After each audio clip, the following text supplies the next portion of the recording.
Aruso, kasama po sa mga nagdadatingan na rito sa Vatican ay yung mga kardinal na galing po sa iba't ibang panig ng mundo. Andito na yung iba tulad ng kababayan nating si Luis Cardinal Tagle. At habang kaninang umaga lang ay umalis na dyan sa Pilipinas si Caloocan Bishop Pablo Virgilio Cardinal David. Silang dalawa ang tinuturing ng papabili o mga matunog na mapiling Santo Papa, bagamat hindi yan ang iniisip nila.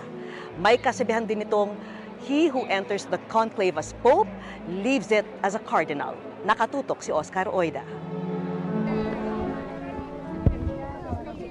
Nagsimula na magdatingan sa Vatican ang mga kardinal mula sa iba't ibang panig ng mundo para paghandaan ang libing ni Pope Francis.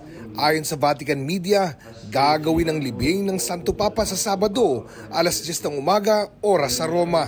Matapos ang 15 hanggang 20 araw, ay sisimulan nila ang conclave o yung ilang araw nilang pagkukulong sa Sistine Chapel ng Vatican hanggang makapili ng susunod na Santo Papa ang mga Cardinal Elector.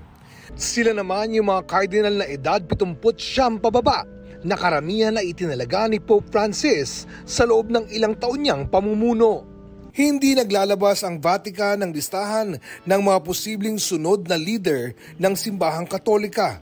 May mga itinuturing na matunog na kung tawagin ay mga papabili.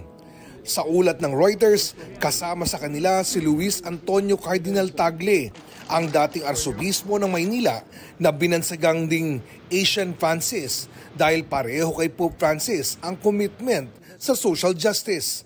Minsan din siyang naging obispo sa Imus, Cavite, kung saan ko nakilala ang ilan niyang kaanak. Tulad din ni Pope Francis na simple ang paglalarawan nila sa kanya. Parang ordinaryong tao, nakikipagkwentuhan, walang, kahit sabi mo nung priest pari pa siya, no, never yung sabi mo nagmamataas, bago naging cardinal, archbishop na, wala. Ganun pa rin siya, kung ano naging kinagisnan niya, ganun pa rin siya, hindi nagbabago. Yung gate po nila nakabukas, open to everyone, pwede po kayong kumain and nagbibigay sila ng small tokens sa mga dadating. Mapagbigay po sila, hindi po sila madamot.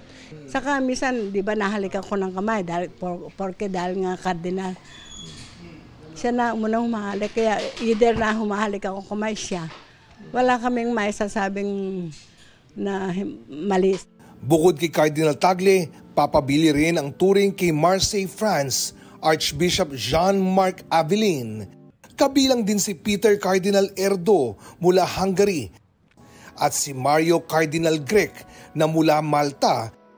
Contender din si Juan Jose Cardinal Omelia ng Barcelona, pati si Pietro Cardinal Parolin ng Italy.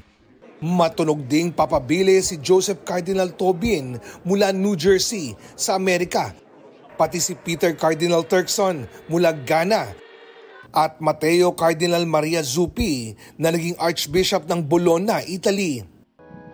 Para sa GMA Integrated News, Oscar Oida, nakatutok, 24 oras.